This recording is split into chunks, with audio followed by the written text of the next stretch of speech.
Son günlərdə Gürcüstanda keçmiş məhbusun həbsxanada ağır işgəncələrə məruz qalması ilə bağlı məlumatlar yayılıb.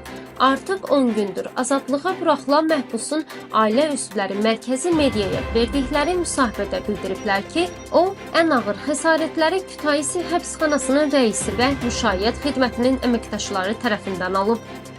Məsələ ilə bağlı xüsusi penitensiar xidmət açıqlama yayaraq təqsirləndirilən şəxs Nika Basladze ilə bağlı yayılan məlumatların həqiqəti əks etdirmədiyini bildirib. Qurumun məlumatına görə, məhkum Basladzeyə qarşı hər hansı bir zorakılıq halı baş verməyib. Hadisə ilə bağlı video görüntülər də ictimaiyyətə təqdim olunub.